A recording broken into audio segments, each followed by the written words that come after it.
काय ओव्हरऑल तुमचं साधारण फीडबॅक तुम्ही एवढे दिवस फिरताय महाराष्ट्रामध्ये? तर मला खरं सांगू, मी ऑफकोर्स 2 वर्ष तर फिरतच आहोत आणि लोकसभेनंतर सगळं थोडं वाटत होतं की शांत झालंय का, शांत झालंय का? कारण लोकांना एक पॉलिटिकल साधारणपणे फटीग जो काही गोंधळ चाललाय ह्याचं निश्चित आलंय. पण तेवढंच राग पण आलाय की आता खूप घाणेरडं राजकारण झालं, कुठेतरी हे थांबलं पाहिजे. आणि आता मी म्हणजे हे सगळं प्रचारसभा सुरू व्हायच्या आधी फॉर्म भरायच्या वेळी पाचोऱ्याला गेलेलो, परभणीला होतो, महाडला गेलो होतो आणि आता सगळ्या प्रचारसभा सुरूच आहेत. ऑलमोस्ट सगळीकडे राजकीय वातावरण हे MVAच्याच बाजूने दिसतंय. प्लस महत्त्वाची गोष्ट म्हणजे जे साधारणपणे रोड शोमध्ये नसतील किंवा सभेत नसतील, येता जाता जे आजूबाजूला कुठच्या गाडीत किंवा बाईकमध्ये असतील, खिडकीत असतील, ते हात करून सांगतात की नाही आहोत सोबत, आहोत सोबत. आत्ता पण येताना इथे मरीन ड्राईव्हवर पण तसंच झालं. छत्रपती संभाजीनगरमध्ये पण एका ठिकाणून दुसऱ्या ठिकाणी जाताना गाडीत काचेवर नॉक करून किंवा काच खाली असेल तर मशाल किंवा असं सांगतात. म्हणजे वातावरण तरी दिसतंय ते. ही सगळ्यात म्हणजे कटूमधली कटू निवडणूक असेल ही मला वाटतं. नाही, मला वाटतं एक आहे बघा, कसं झालंय की आता हे खूप वेळा आम्ही हीच चर्चा करतो की साधारणपणे ही शिवसेनेची किंवा राष्ट्रवादीची अस्तित्वाची निवडणूक आहे का? पण एक मला आठवतं, म्हणजे मी साधारणपणे 2002च्या महापालिका निवडणुकीपासून पाहतो, लिटमस टेस्ट हा आमच्यासाठी नेहमी लावलेला शब्द आहे की महानगरपालिका लिटमस टेस्ट, विधानसभा लिटमस टेस्ट. हे ठीक आहे, हे आमच्यासाठी आहेच निवडणुका महत्त्वाच्या. पण महाराष्ट्रासाठी ही सर्वात महत्त्वाची निवडणूक राहणार. कारण 2-3 गोष्टी येतात याच्यात प्रामुख्याने. पहिली गोष्ट म्हणजे जी चोरी झालेली आहे, जी गद्दारी झालेली आहे किंवा ज्या प्रकारचं घाणेरडं राजकारण झालंय, त्याच्यावर आपण लेजिटिमाइज करणार आहोत का ह्यांना मतदान करून, हा एक विषय झाला. दुसरी गोष्ट म्हणजे मी अनेकदा सांगत असतो, ऑफ द रेकॉर्ड सांगतो, ऑन द रेकॉर्ड सांगतो, की सगळं काही करून म्हणजे पक्ष चोरून, चिन्ह चोरून, लोक चोरून वगैरे, जर ह्यांनी महाराष्ट्रात या गेल्या 2 वर्षात एक तरी चांगली काही गोष्ट केली असती तर आम्हाला रस्त्यावर येण्याची वेळच नसती आली. कारण मग जर आम्ही राजकारण केलं असतं ते स्वार्थासाठी केलं असतं, आमच्या पदांसाठी केलं असतं, आमच्या पक्षासाठी केलं असतं, आमच्या चिन्हासाठी केलं असतं. तुम्ही आता सगळे रोज रिपोर्टिंग तर करता, मला तुम्ही एक चांगली गोष्ट या गेल्या 2 वर्षातली घडलेली दाखवा, जी सरकारने केलेली किंवा राजवटीने केली. आणि तिसरी गोष्ट हीच, ज्या पद्धतीने मुंबईचे 1080 एकर असतील, फुकटात अदानीला दिले जातात. मुंबईचे कोळीवाडे असतील, महाराष्ट्रातले कोळीवाडे असतील, गावठण असतील, हे आता बिल्डरांना दिले जाणार क्लस्टरच्या नावाखाली. आणि मी अतिशयोक्ती नाही करत, पण महाराष्ट्र राहणार की अदानी राष्ट्र करणार आहे, ही निवडणूक त्या एका पॉईंटला आलेली. तर ही निवडणूक आपल्या राज्याच्या अस्तित्वाची. कारण ह्यांना कुठेही लाज नाही ना. बघा तुम्ही, जर परवाचा रोड शो मोदी साहेबांनी काढला नसता गुजरातमध्ये, वडोदरामध्ये, काही बदललं असतं का? कधी उद्योग मंत्र्याला असा रोड शो काढताना पाहिलंय का की एखादा नवीन उद्योग त्याच्या जिल्ह्यात आल्यानंतर? पण प्रधानमंत्री महोदय सगळं काम सोडून वडोदरात जातात. कुठच्या प्रकल्पासाठी? सो महाराष्ट्रातून खेचून नेल्या त्या प्रकल्पासाठी, एअरबस टाटाच्या. महाराष्ट्राची निवडणूक चालू असताना म्हणजे आपली काय किंमत आहे त्यांच्या डोळ्यामध्ये हे आपल्याला कळतं. पण 2 मुद्दे विचारायचे. एक तर गद्दार हा मुद्दा जास्त ताणला गेलाय का असं वाटतं का? कारण म्हणजे गद्दार हा मुद्दा अशा अर्थाने की तो फक्त ठाकरे कुटुंबियांची गद्दारी केली म्हणून राज्याने सहन करावं का, हा एक. आणि अदानीचा मुद्दा सुद्धा तो पण जास्त. दोन्ही मुद्दे महत्त्वाचे आहेत. ह्याच्यात मला कदाचित 2-5 मिनिटं जास्ती पण गद्दारीचा जो मुद्दा आहे ना, तो गद्दार आहेच. म्हणजे त्याला काही दुसरा शब्दच नाहीये. जो ज्या प्रकारे त्यांनी उद्धव साहेबांच्या पाठीत खंजीर खुपसून गद्दारी केली, जी परिस्थिती होती त्यावेळी आमच्यावर, सगळ्यात कठीण काळ चाललेला, आणि त्याच्यात जी धावपळ यांनी केली, जे पळून गेले, ती तर एक झालंच. पण त्याच सोबत तुम्ही पहा, ही गद्दारी फक्त आमच्यासोबत नाही केली त्यांनी. जे मी सांगितलं ना की महाराष्ट्रासोबत जी गद्दारी झाली, वेदांता फॉक्सकॉन महाराष्ट्रात आणलं असतं तर चुकीचं काही झालं असतं का? वावगं काही झालं असतं का? 2.25 लाख कोटीची आलीच ना गुंतवणूक राज्यामध्ये. सरकारच्या दिरंगाईमुळे गेला तुमच्या. एक्झॅक्टली. पण सरकार कोणाचं होतं? आपण आठवा, जुलै 2022 जे अधिवेशन झालं, ह्यांनी बहुमत वगैरे ते काही दाखवलं त्यांच्या लोकांचं, ते झाल्यानंतर घटनाबाह्य मुख्यमंत्री जसं काय कॉन्ट्रॅक्टर नवीन येतं तसं सांगत होतं, अरे तो वेदांतावाला येतोय हे सांगतायत आम्हाला हाऊसमध्ये. आम्हाला आमदारांना हाऊसमध्ये सांगितलं, on the floor of the house सांगितलं 4 लाख कोटी घेऊन येतोय. एक तर मुख्यमंत्र्यांचे आकडे चुकले होते. दुसरं म्हणजे त्यांनी सांगितलं का मग कोणी केलं, तो वेदांत येतोय, एकनाथ शिंदेने केलं होतं. तसंच ज्या दिवशी देवेंद्रजींची त्यांच्याबरोबर भेट झाली वेदांत फॉक्सकॉनची, दुसऱ्या दिवशी वेदांतांनी जाहीर केलं की आम्ही चाललोय गुजरातला. हे ट्विट मी केलं होतं. म्हणजे आपल्या भाषेत जर बोलायचं झालं तर बातमी मी फोडली. पण हे गंमत बाजूला जरी ठेवली तरी मुद्दा असा येतो ना की मग एकनाथ शिंदेनी on the floor of the house का सांगितलं होतं की वेदांत फॉक्सकॉन महाराष्ट्रात येतात? सरकार पडून स्वतः मुख्यमंत्री पद खेचल्यानंतर. देवेंद्र फडणवीसजींनी का मग त्यांची भेटगाठ केली संध्याकाळी? लेटर ऑफ इंटेंट MIDCनी का दिलं मग त्यांना, जे मी ट्विट पण केलं होतं, ते पत्रकार परिषद दाखवत होतं. आणि हे सगळं झाल्यानंतर जेव्हा वेदांत फॉक्सकॉन गेलं गुजरातला, तिथून निघून गेलं देशातून. म्हणजे देशाचं पण नुकसान झालंच ना. एअरबस टाटा असेल, बल्क ड्रग पार्क असेल, मेडिकल डिव्हाइस पार्क असेल. आता आपल्याला सर्वांना माहिती आहे, मेडिकल डिव्हाइसेस असतील किंवा बल्क ड्रग असतील, म्हणजे हे त्यांच्या बंदरातून येतात ते ड्रग्ज नाही, अदानीच्या बंदरातून, जे खरोखर औषध आहेत ती. महाराष्ट्राने ज्या प्रकारे कोविडच्या वेळी कोविड वॅक्सिन्स प्रोड्यूस केले, जी औषधं आपण प्रोड्यूस करतो, महाराष्ट्र हा देशात 1 नंबरवर आहे. आपल्याकडे JNPT पोर्ट सगळी कनेक्टिव्हिटी आहे. मग रोह्यात जर मेडिकल बल्क ड्रग पार्क आलं असतं, ऑरिक सिटीमध्ये मेडिकल डिव्हाइस पार्क आलं असतं, काय चुकलं असतं बरं? 3 किंवा 4 वाटलेत देशात. द्या ना दुसऱ्या राज्यांना, द्या, पण महाराष्ट्राला का नाही? आणि म्हणून मी हे सांगतो ना, ही गद्दारी त्यांनी नुसतं आमच्यासोबत नाही केली. आम्ही फक्त आमच्यासोबत केली असती तर चुकीचं ठरलो असतो की हा स्वार्थी म्हणून बोलतोय.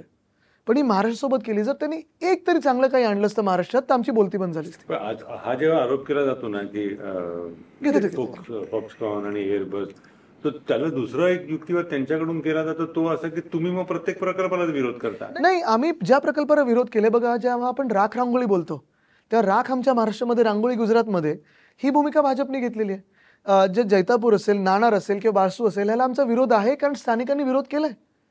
हे जे विनाशकारी प्रकल्प आहेत किंवा पर्यावरणाचा ऱ्हास करणारे प्रकल्प आहेत, तेच फक्त आम्हाला का देता? आम्हाला तुम्ही सेमीकंडक्टर चिपचा का प्रकल्प दिला नाही? बल्क ड्रग्सचं का नाही दिला? एअरबस टाटाचं का नाही दिलं? एअरबस टाटा, मला वाटतं कुठेतरी बातमी आलेली, तिथे एव्हिएशनची एक हे पण आली युनिव्हर्सिटी. मग हे होत असताना मिहानमध्ये, नागपूरमध्ये ज्या विदर्भासाठी फडणवीस साहेब आधी भांडायचे, आता का नाही भांडले मोदी साहेबांबरोबर जाऊन की नाही हा विदर्भातच आला पाहिजे प्रकल्प? नुकसान तिकडच्याही तरुणांचं झालंय, जसं नुकसान संपूर्ण महाराष्ट्रातल्या तरुणांचं झालंय. तर आम्ही तर खुल्या चर्चेला तयार आहोत. इनफॅक्ट आम्ही तर पहिल्या दिवसापासून सांगतोय, जर कुठचा असा प्रकल्प येत असेल चांगला, आम्ही सहकार्याला तयार आहोत. आम्ही तुमच्याबरोबर चर्चा करायला तयार आहोत. काय तयारी आम्ही केली ही दाखवायला पण तयार आहोत. पण तुम्ही का घालवता प्रकल्प, भाजप म्हणून किंवा एकनाथ शिंदे म्हणून, हे आम्हाला सांगा. सॉरी, एकच, जे IFSC international financial services centre UPच्या सरकारने दिलं होतं मुंबईला, ते पाठवलं सुरतला, गिफ्ट सिटी केली आणि मग तिथे बुलेट ट्रेनला भूखंड दिला. आज बुलेट ट्रेनचा फायदा गुजरातला होणार आहे की महाराष्ट्राला होणार आहे? जे सुरतचं डायमंड बोर्स आहे, कुठच्याही इकडच्या डायमंड ट्रेडरला विचारा, हे तर गुजराती लोक आहेत. त्यांना आम्ही काही सांगून तर ऐकणार नाहीत. त्यांना फोन करून दादागिरी केली होती की तुम्ही तिथे आलं पाहिजे.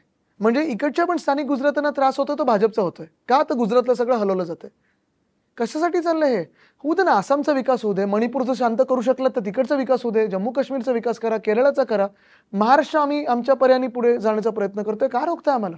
म्हणजे शिवसेना, तुमचा पक्ष हा उघडपणे अशी भूमिका घेणार का? 60 साली 65 साली जेव्हा शिवसेना स्थापन झाली तेव्हा शिवसेनेने घेतली होती, महाराष्ट्रावरती होणारा अन्याय, अतिक्रमण वगैरे वगैरे या अर्थाने आहेच ना. म्हणजे 370 कलम काढून तुम्ही ते कलम आमच्यावर लावलंय का की आमचा विकास रोखावा? आणि हा वाद परत एकदा तुम्हाला सांगतो, मराठी विरुद्ध गुजराती नाहीये. हा वाद जो भाजपाने निर्माण केलेला आहे ना, तुम्ही झारखंडमध्ये जा, आज तीच भूमिका. मी मागच्या वर्षी झारखंडमध्ये होतो, शशी थरूरजी आणि मी एका कार्यक्रमात होतो. तिथे एका तरुण मला वाटतं UPSCला तो अपेअर होता. त्यांनी विचारलं मला की आदित्य जी ऐसे क्यों है की सारे उद्योग जा रहे गुजरात, झारखंड में क्यों नहीं आते? तसंच छत्तीसगडमध्ये भावना आहे. UPमध्ये जे झालं, वाराणसीत जे झालं की प्रधानमंत्री महोदय 3दा ट्रेलिंगवर होते, त्याचं कारण एकच आहे. एक तर पिढ्यानपिढ्या जी मंदिरं होती, वर्षानुवर्ष जी मंदिरं होती ती पाडली कॉरिडॉरच्या नावात. दुसरं म्हणजे तिथे त्या पुजाऱ्यांमध्ये भीती आहे की त्यांना काढलं जाईल आणि गुजरातमधून पुजारी आणून बसवतील. हा वाद गुजरात विरुद्ध संपूर्ण देश, हा भाजपाने निर्माण केलेला वाद आहे. कारण सगळं काही जर खेचून नेलं तर आम्ही काय करायचं? बरं, आमच्या हक्काचं तुम्ही खेचून नेताय. नहीं, कुछ आपके पॉइंट्स हैं उनके ऊपर, but if you see the larger FDI, June quarter में 8 billion came to Maharashtra, only 1 billion has gone to FDI जो आता है, FDI in terms of investment you may count as investment, right? But it can also come into one company without job growth. What I am counting today is the job loss that has happened in Maharashtra. That is very important. But while you have been raising this issue, have you been able to make it a mass sort of It is a deep wound inflicted on the youth of Maharashtra, and I see it everywhere. मैं पिछले 2 साल से जहाँ जहाँ घूम रहा हूँ, फिर तलेगांव में हमने मोर्चा निकाला था ये वेदांत फॉक्सकॉन वहाँ से जाने के खिलाफ. बहुत सारे जिलों में जहाँ जहाँ हम गए हैं, फिर वो कोंकण हो, विदर्भ हो, मराठवाड़ा हो, उत्तर महाराष्ट्र हो, कहीं पे भी दुख इसी बात का है कि लगभग 5 लाख जॉब्स ये महाराष्ट्र से गुजरात लेके गए. और दुख इसी बात का भी है कि सिर्फ गुजरात में नहीं, अभी देश से भी वो निकल गया, क्योंकि गुजरात में काम करना मुमकिन ही नहीं है. ना ढोलेरा में काम कर सकते हो, ना कहीं और काम कर सकते हो. So has this issue reached a critical mass? Absolutely. See, today's biggest problem is there are no jobs in Maharashtra. Unemployment is a huge problem, which is why from my Dasera rally also, I had to say that my first 3 priorities will be job creation.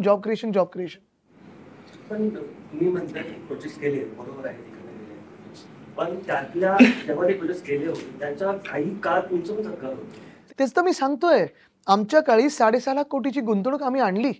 मला वाटतं एका न्यूजपेपरनी white paper काढला होता, जेव्हा उदय सामंतांनी माझ्यावर आरोप केला होता की आदित्य ठाकरे खोटं बोलतायत, की आम्ही MOUचे जे करार केले होते ते खोटे आहेत. 95% करार हे ट्रान्सलेट झालेत in terms of manufacturing industries किंवा इंडस्ट्रीज, आणि काम सुरू झालं त्याच्यावर. ब्रिक इन मॉर्टरमध्ये ट्रान्सलेट झालेत फ्रॉम फाईल किंवा MOUs.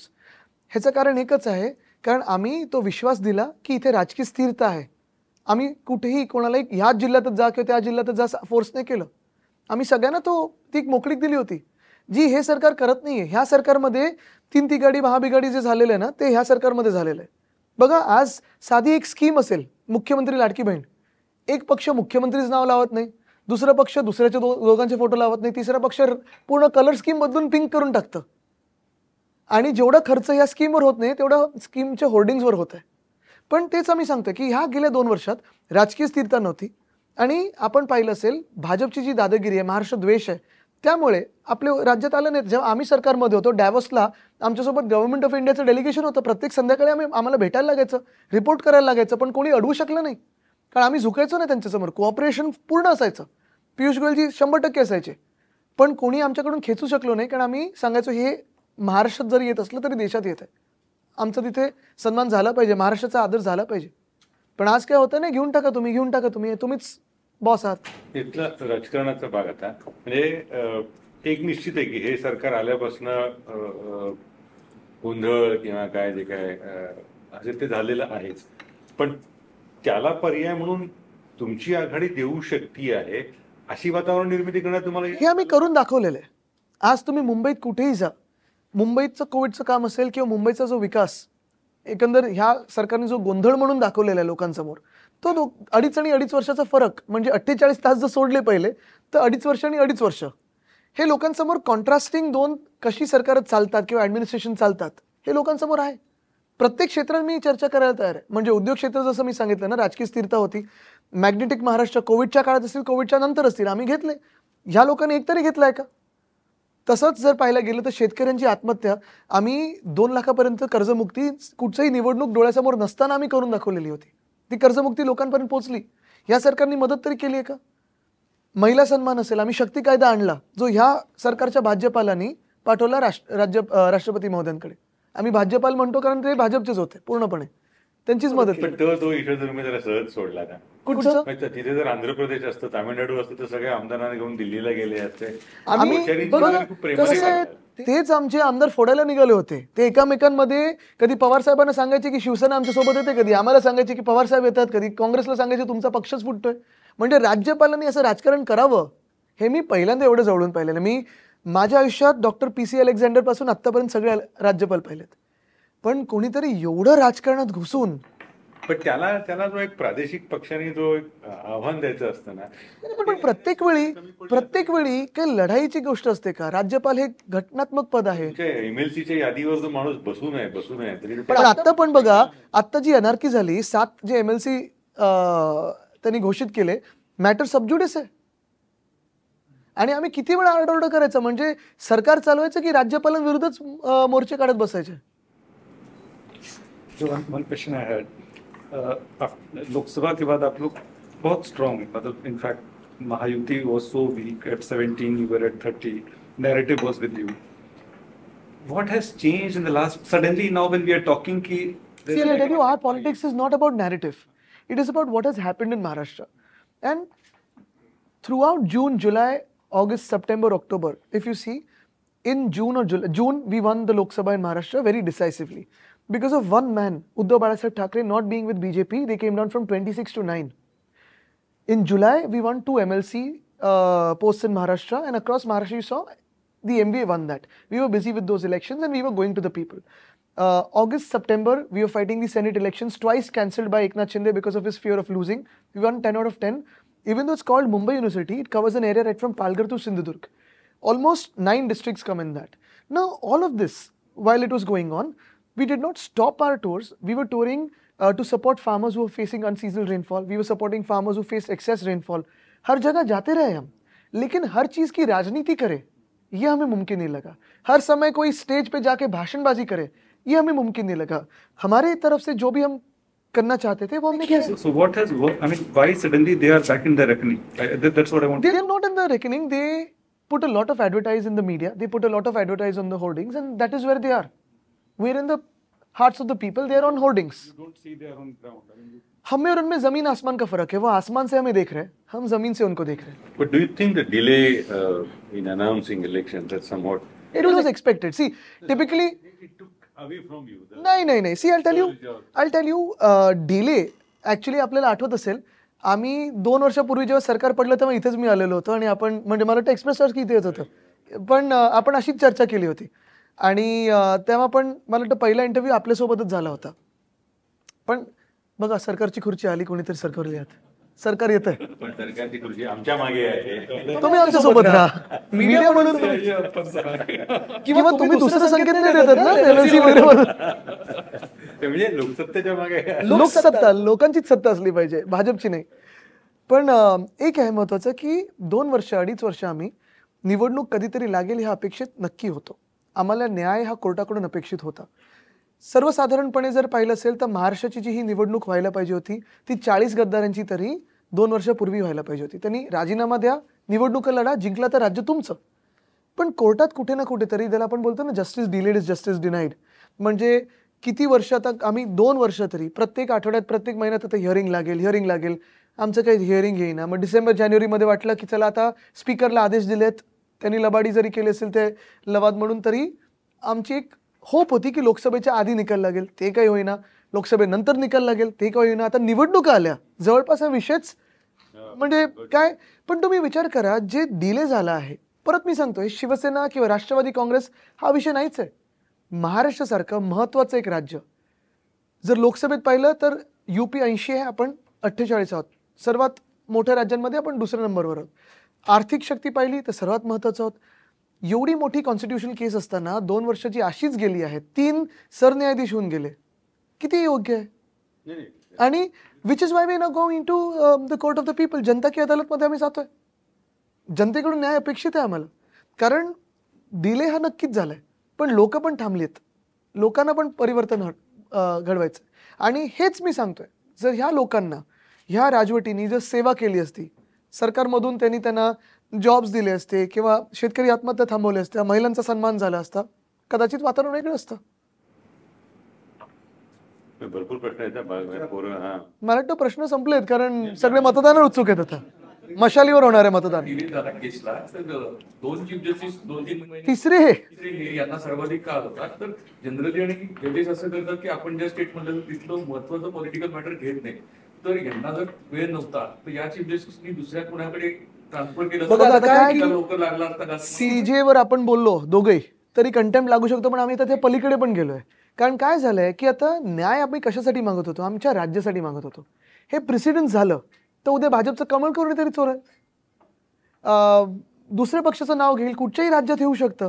पण एवढी मोठी कॉन्स्टिट्यूशनल केसला एवढा डिले होऊ शकतो, जेव्हा सगळं काही हिअरिंग झालंय, जवळपास पूर्ण झालेलं आहे, मग किती परत गोल गोल जायचं. आणि घ्या ना, बॅक टू बॅक हिअरिंग आहे, सगळं घ्या, पण मी त्या परत व्यवस्थेवर किती बोलायचं, काय बोलायचं, नाही तर उद्या आम्हालाच बाद करतील निवडणुकीतून. पण परत एकदा सांगतो, एवढी मोठी कॉन्स्टिट्यूशन केस असताना एवढा डिले हा खरोखर होऊ शकतो का? चालवायला लागणार, कारण हे प्रेसिडेंट्स नाही होऊ शकत ना. ज्या प्रकारची लूट ह्या महाराष्ट्रात झालेली आहे त्याला जबाबदार कोण आहे? डिले झालेलं जस्टिस आहे की घटनाबाह्य सरकार आहे की कोण आहेत? 2 वर्ष आपल्या राज्यात निवडणुका स्थानिक स्वराज्य संस्थेच्या होत नाहीत. परत कसं होतं, हे लिगली जे काय ते चालू राहील ते राहील, पण त्याचा राजकीय रूपांतर कर आपल्या फेडरल सिस्टमवर, आपल्या संविधानांवर, आपल्या देशावर याचा परिणाम काय होतो की ठीक आहे, जो चल रहा है वो चलने दो, त्याचा काय अर्थ लावायचा दुसऱ्या राजकारणी लोकांनी? ठिकाणी याची सहानुभूती किंवा हा विषय जिवंत ठेवण्यामध्ये तुम्ही आणि तुम्हाला सांगू गिरीजी, आम्ही सहानुभूतीवर मतं मागतच नाही होत. आम्ही एवढंच सांगतोय की ज्यांनी या महाराष्ट्राला लुटलेलं आहे, जे महाराष्ट्र द्वेष्टे आहेत त्यांना पुन्हा आपण मतदान करणार का? कारण ठीक आहे, मी तुम्हाला परत एकदा सांगतो की जो पक्ष, जी लोक ज्यांना उद्धव साहेबांनी पहिलं त्यांचं तिकीट दिलं, मंत्रीपद दिलं, अगदी एकनाथ शिंदेपासून, कारण ते खोटं बोलतात की मी बाळासाहेबांच्या जवळ होतो की दिघे साहेबांच्या जवळ होतो, बिलकुल नव्हते, खोटं बोलतात. पण चला, ज्यांनी तुम्हाला तिकीट दिलं, ज्यांनी मंत्रीपद दिलं, सगळं केलं, ह्या माणसांनी किंवा ह्या व्यक्तींनी, अशा लोकांनी पक्ष फोडणं, गद्दारी करणं, गुजरातला पळून जाणं, हे सगळं एक गोष्ट झाली. आज पवार साहेब काय विचार करत असतील की 99 पासून ज्यांनी पक्ष स्थापन केला, मंत्रीपद दिली, सगळं काही केलं, ते लोक पळून गेले, ही दुसरी गोष्ट झाली. पण आज महाराष्ट्रातले तरुण काय विचार करत असेल की जो वेदांत फॉक्सकॉनचा प्रकल्प असेल, एअरबसचा असेल, माझ्या जिल्ह्यात येतोय, माझ्या राज्यात येतोय, मला नोकरीची संधी आहे, ज्याच्यासाठी मी आयुष्य घालवलंय अभ्यास करून, तो जेव्हा उचलून येतात गुजरातला आणि मोदी साहेब तिथे जाऊन रोड शो काढतात, काय विचार करत असेल महाराष्ट्राची जनता? जेव्हा महाराष्ट्रातला शेतकरी ज्याला 25 किंवा 50 रुपयाचा चेक मिळतो, का? तर नुकसान भरपाई म्हणून, ही थट्टा झाली. काय विचार करत असतील ते? पण आता निवडणुकीच्या तोंडावर त्यांनी बऱ्याच सवलती आणि असं काय काय जाहीर पण लोक हुशार आहेत, खरोखर सांगतो मी. आता सगळीकडे फिरतोय ना, लोक खूप हुशार आहेत. मग काल बघा ना, शिवतीर्थावर काय मोदी साहेबांना रिस्पॉन्स मिळालाय? खुर्च्या रिकाम्या होत्या. म्हणजे जो महाराष्ट्र ते रिकामा करायला निघालेत आर्थिकदृष्ट्या, त्याच महाराष्ट्रात रिकाम्या खुर्च्या दिल्या त्यांना. न्याय हा असतो. आणि मी परत म्हणजे न्याय व्यवस्थेबद्दल सांगायचं झालं, आदर आहे, सन्मान आहे, पण हे करत असताना कुठच्या केसबद्दल आहे? म्हणजे आम्ही काही नुसतं उद्धव बाळासाहेब ठाकरे किंवा शरदचंद्र पवार साहेब असे नाही मागत ना न्याय. आम्ही ह्या देशासाठी न्याय मागतोय, या संविधानासाठी न्याय मागतोय. जर ह्या देशाचं किंवा संविधानाचं रक्षण सुप्रीम कोर्ट नाही करू शकत, तर मग नक्की कोण करणार? आम्ही अजूनही त्यांच्याकडे न्याय मागतोय की कधी ना कधीतरी या पुढच्या 1-2 महिन्यात आम्हाला न्याय मिळाला पाहिजे. आमच्यामधून कोणीतरी डिस्क्वालिफाय झालं पाहिजे. जे पळून गेलेत, एक तर ते चुकीचे किंवा आम्ही राहिलो ते चुकीचे, पण काहीतरी एक बाजू आली पाहिजे. आता तर परिस्थिती अशी की हा सगळा राजकीय कोर्टातच निकाल लागणार, त्यासाठी ते तर निकाल लागणारच आहे बघा. पण कोर्टाची जबाबदारी कमी नाही होत. नाही, ते मान्य आहे. आणि आम्ही तेच सांगतोय परत की हे संविधानाबद्दल आहे. आपण कुठच्याही दुसऱ्या केसेसना बॅक टू बॅक हिअरिंग देऊ शकता, तो तुमचा अधिकार आहे. पण मग आमच्या मतदारांच्या अधिकाराबद्दल काय, आमच्या संविधानाबद्दल काय? मागासपासून मी तोच मुद्दा मांडण्याचा प्रयत्न करतोय की या उदाहरणार्थ हे सगळं एन.टी. रामारावांविषयी झालं असतं किंवा जयललितांविषयी झालं असतं किंवा द्रविड मुनेत्रगळमच्या स्टॅलिन यांच्याविषयी झालं असतं, तर त्यांनी स्थानिक राजकारण जेवढं पेटवलं असतं आम्ही पेटवलंच ना. पण आपण पाहताय की ज्या प्रकारे पूर्ण दिल्लीश्वर सगळे अंगावर येतात, ईडी, आयटी, सीबीआय, आज देखील सूरज चव्हाण जेलमध्ये, राऊत साहेब जेलमध्ये जाऊन आलेत, देशमुख साहेब जेलमध्ये जाऊन आलेत. कोणी घाबरत नाही. जे घाबरतात ते पलीकडे पळतात. पण आता कोर्टावर आम्ही मोर्चा न्यायचा का? कोर्टावर पण विश्वास नसावा. म्हणजे आपल्या नागरिकांचा जर तिथे विश्वास नसेल तर कुठे असेल? Court is the final frontier ना. लाडकी बहीण वगैरे या योजनांना सुरुवातीला विरोध झाला महाविकास आघाडी. बिलकुल नाही, आम्ही विरोध नव्हता केला. आम्ही सांगितलं होतं वाढीव द्या. तुमच्या अजेंडामध्ये ते सगळे विषय आहेत. हो, पण आम्ही सांगितलं होतं वाढीव द्या. लाडकी बहिणींनी ह्यांना कधी आठवल्या बहिणी? जेव्हा हे दिसायला लागलं की हे महाराष्ट्रात हरत आहेत आणि बेकार हरतील. दुसरी गोष्ट म्हणजे 1500 रुपये देतात, त्याच्यात काही भागणार आहे का? आता सांगतात आम्ही जिंकलो तर जास्ती देऊ, 2100 देऊ.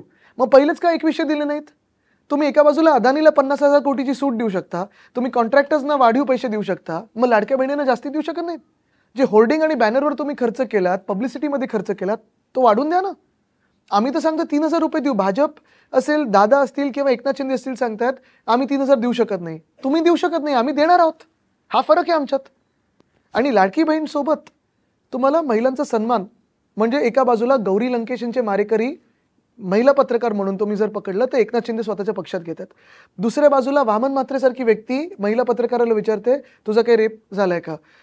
ते परवा कोण हे कोल्हापूरचे माडिक सांगतात की फोटो काढा आणि पाठवा. कोणी दादागिरी? म्हणजे तुमचे स्वतःचे पैसे आहेत काय? टॅक्स पेअरचा पैसा आहे. आणि जर अदानीला तुम्ही फ्री बी देऊ शकता तर लाडकी बहिणीला 100% वाढवू शकता. आता सुद्धा या निवडणुकीमध्ये एकनाथ शिंदे उद्धव ठाकरे गटाच्या जवळपास 16-17 आमदारांना मदत करतात, कोट अँड कोट, असं एक बाहेर बोललं जातं. त्याचे पळवलंय त्यांनी.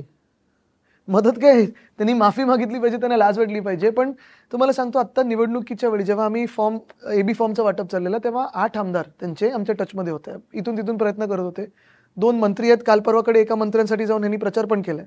आणि त्यांनी सांगितलं होतं की आम्ही जाहीरपणे बंड करून माफी मागून यायला तयार आहोत. पण एकच आहे की जे लोक उद्धव बाळासाहेब ठाकरे ह्या व्यक्तीचं सरकार पडलं म्हणून घाणेरडे हातवारे करत टेबलांवर नाचले, ह्या लोकांना आम्ही परत राजकीय कुठचं स्थान देऊ शकतो का? त्यांच्या बाजूलाही बसू शकतो का? नाही तुम्हाला म्हणजे तुम्हाला सांगतो, आता घाण वाटायला लागली की ह्या लोकांसाठी आम्ही प्रचार केला कधीतरी किंवा बाजूला बसायचो. मी दुसऱ्या नजरेने बघतोय, दुसऱ्या बाजूने बघतोय. ऑप्टिक्स म्हणून त्यांचे 8 जण परत येऊ दिले असते. ग्रेट ऑप्टिक्स, 100% ग्रेट ऑप्टिक्स झाली असती, बंड मोठा झाला असता, सगळं काही झालं असतं.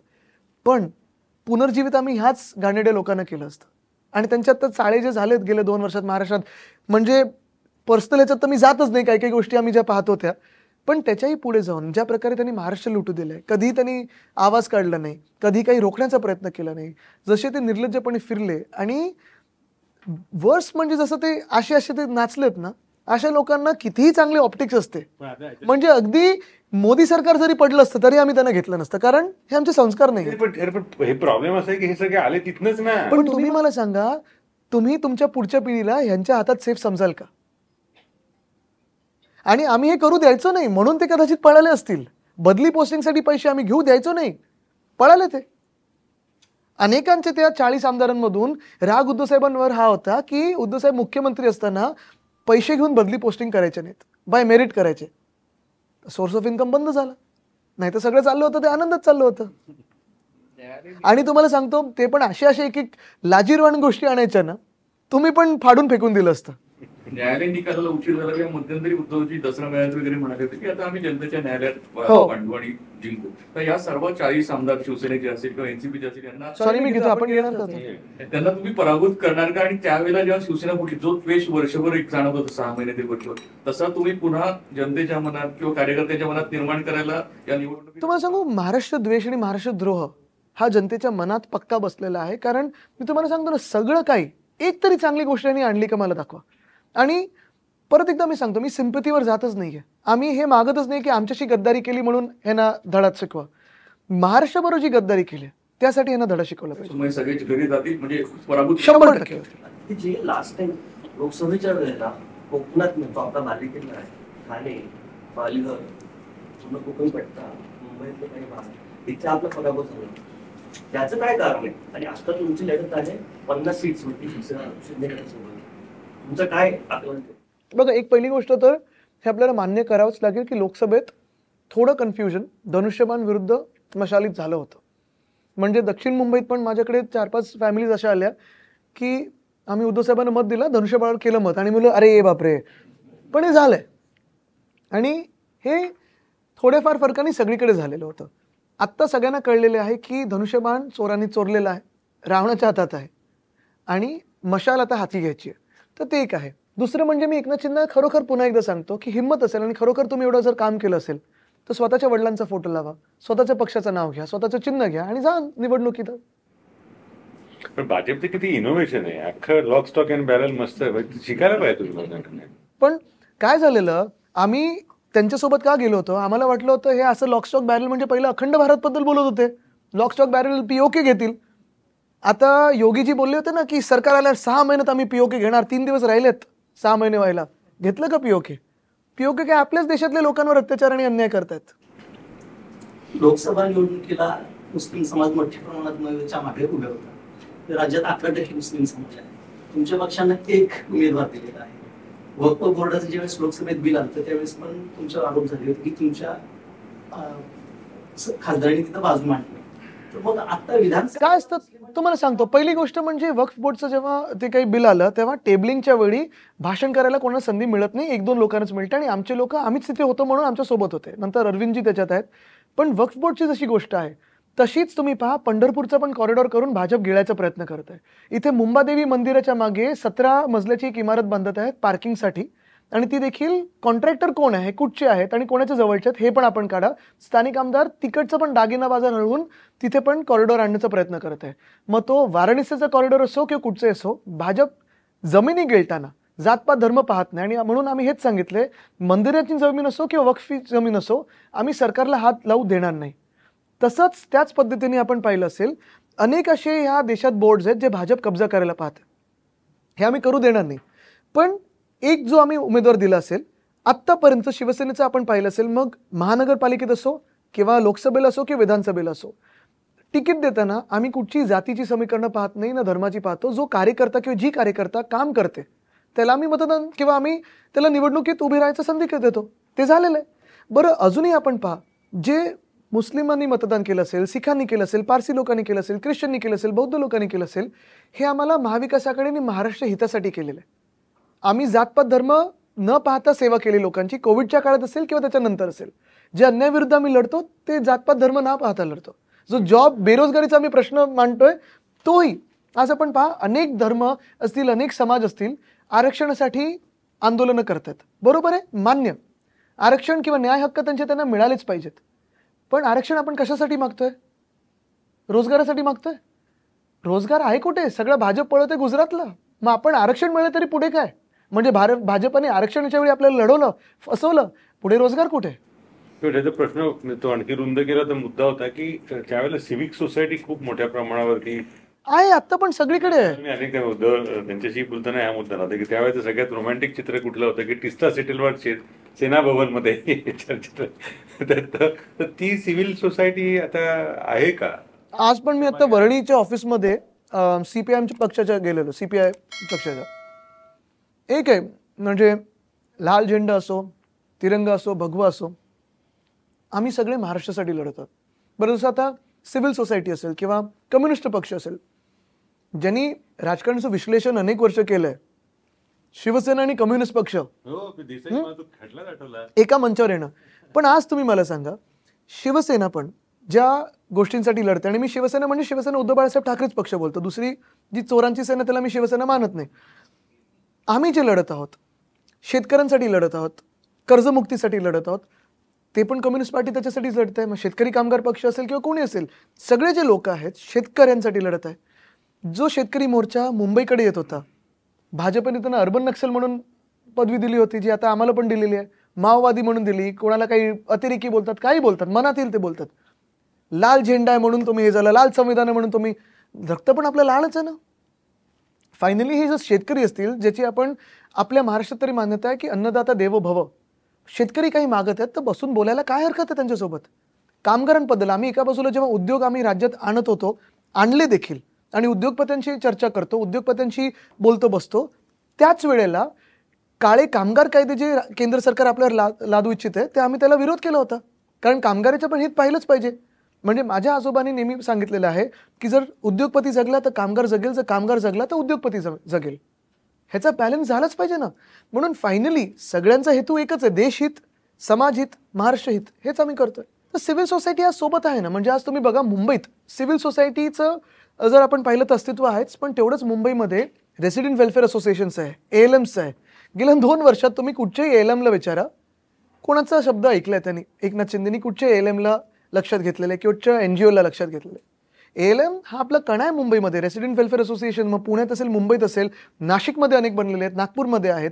आणि कुठचंही नगरसेवक पासून हे आपले खासदारांपर्यंत फंड देताना, नवीन बाथरूम बांधताना, कुठचं डिवायडर रंगरंगोटी करताना आपण ALMsना विचारायचो, त्यांना सोबत घ्यायचो. आज कोण विचारतंय? बहुसंख्य मतदारसंघात मनसे आणि सेना आमने सामने तुमच्या येतो बहुमंत्री. पण ते आज आता काय झालंय, मनसे, मी त्यांच्यावर वैयक्तिक नेत्यांवर टीका करत नाही, कधी बोलत नाही, मर्यादा पाळतो. पण दुर्दैवाने ज्या मनसेनी बिनशर्त पाठिंबा भाजपला दिला किंवा मोदी साहेबांनी दिला, आता तुम्ही समीकरण बघा, लोकसभेत त्यांनी दिला, तीच भाजप आणि तेच मोदी साहेब ज्यांनी Vedanta, Foxconn, Airbus, Tata, bulk drug park, medical device park, solar energy equipment park, diamond bourse सगळं नेलं गुजरातला. आज तेच मनसे आहे जी देवेंद्र फडणवीस साहेबांना पाठिंबा देते. म्हणजे दुर्दैवाने असं झालंय की मनसे आज महाराष्ट्रातल्या भूमिपुत्रांसाठी लढतच नाही, गुजरातच्या भूमिपुत्रांसाठी लढायला लागलेली आहे. हे परिवर्तन कसं झालं, कधी झालं हे कळलं नाही. त्यांच्या भूमिका नेहमी बदलत राहिल्यात, पण त्या आतापर्यंत महाराष्ट्रातल्या अंतर्गत भूमिका होत्या, आता परराज्यात गेलेत. ते नॅशनल पार्टी झाली.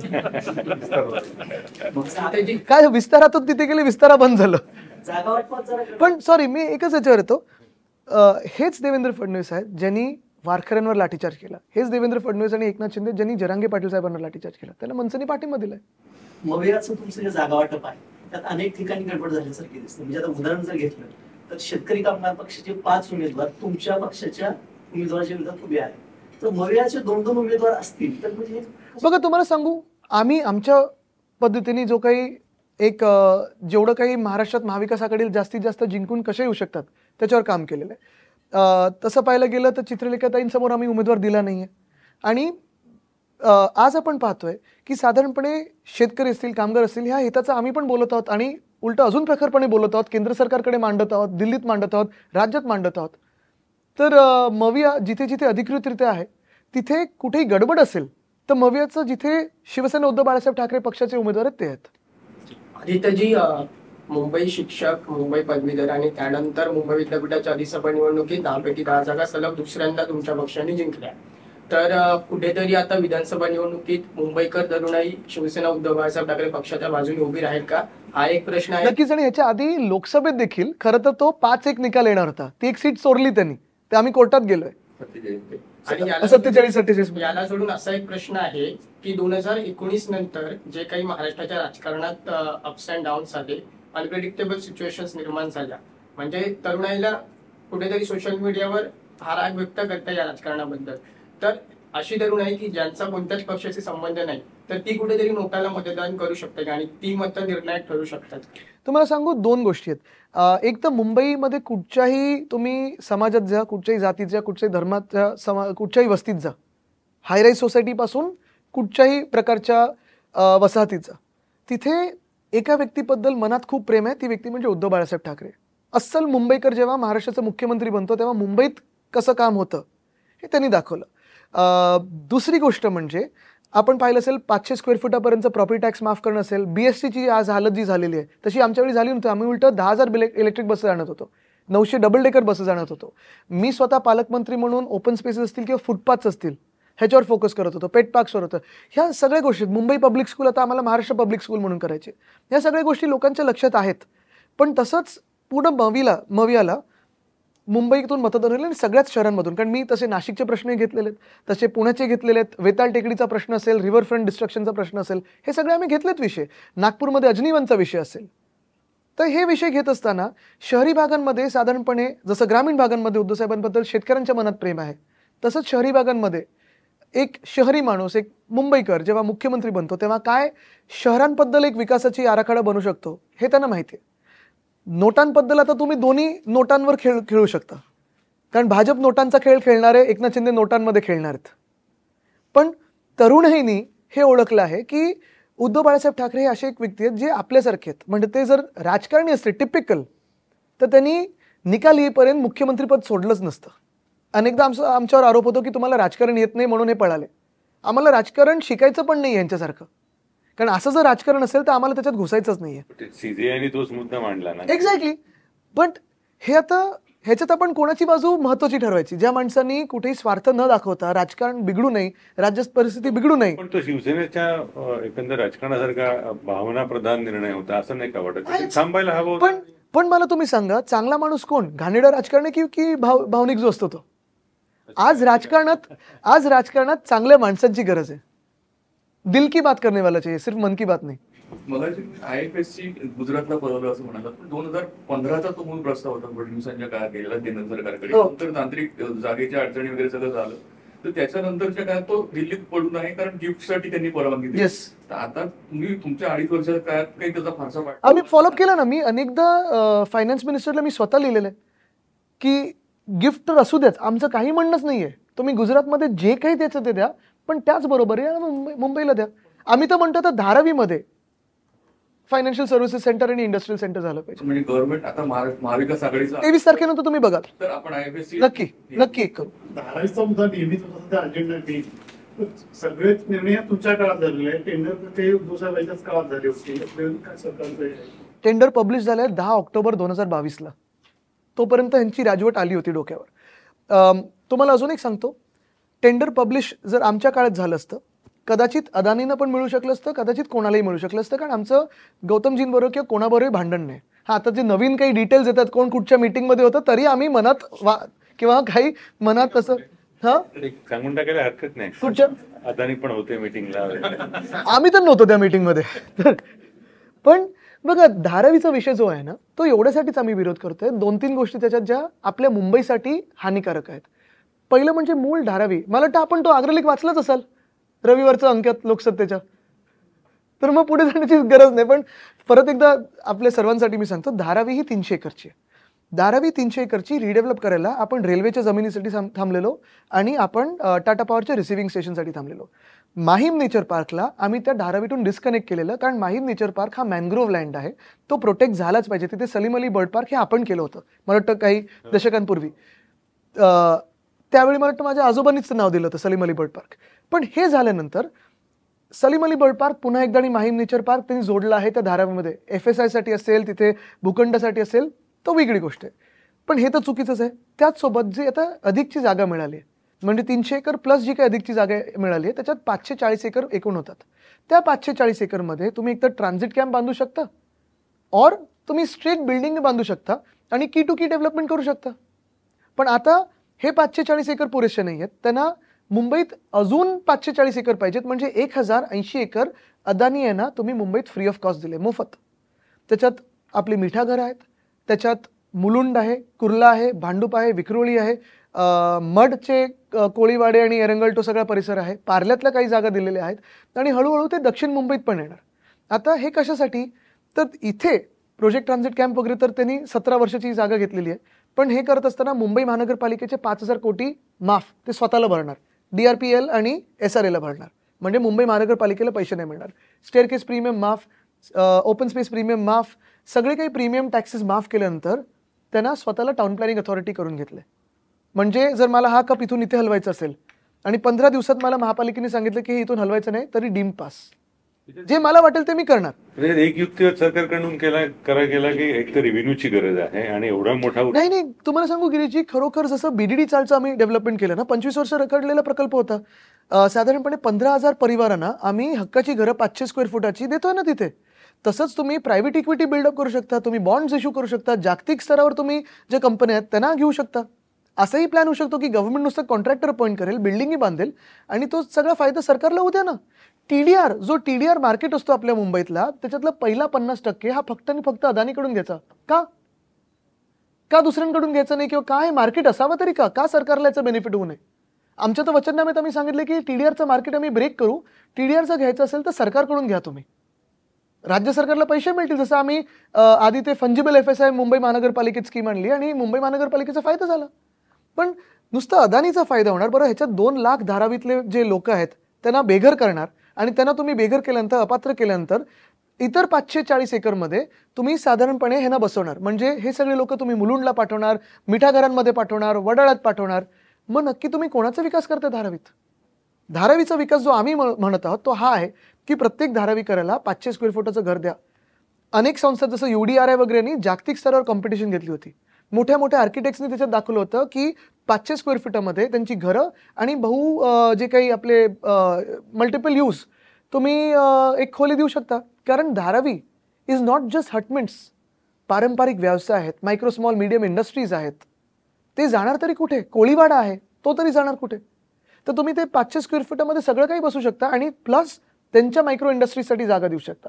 ह्या धारावीमध्येच पोलीस हाऊसिंग होऊ शकतं, रिटायर्ड पोलीसवाल्यांना हाऊसिंग होऊ शकतं, सेल टॉवर्स होऊ शकतात, सरकारी कर्मचाऱ्यांना घर होऊ शकतात आणि इंटरनॅशनल सर्व्हिसेस फायनान्शियल सेंटर किंवा इंडस्ट्रियल सेंटर तिथे आणू शकतो.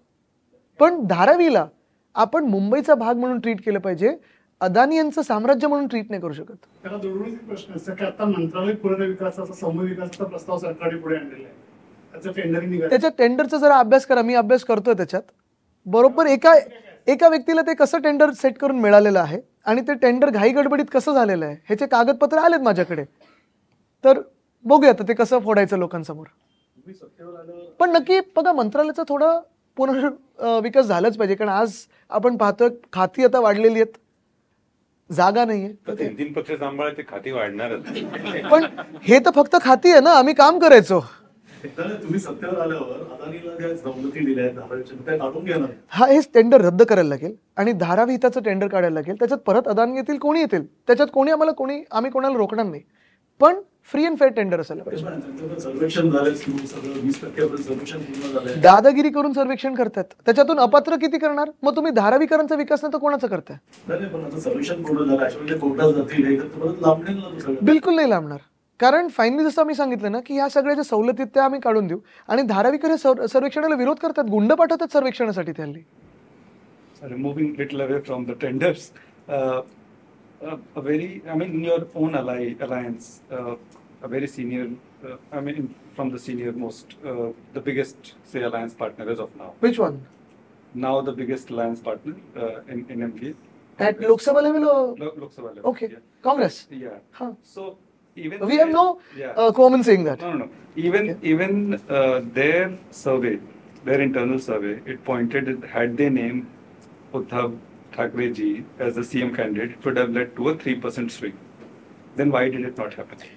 See, in every survey, in every tracker that we have, even be it news agencies or private surveys or whatever, even intelligence reports, everyone's saying that the one person Maharashtra trusts across genders, across communities, across religions or caste or districts, everything, every socio-economic divide is Uddhav Balasaheb Thackeray.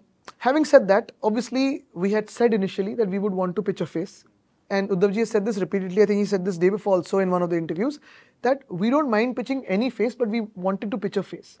If the Congress has a face, pitch it. If the NCP has a face, pitch it. No problem. We're not fighting a personal battle. This is not about our greed.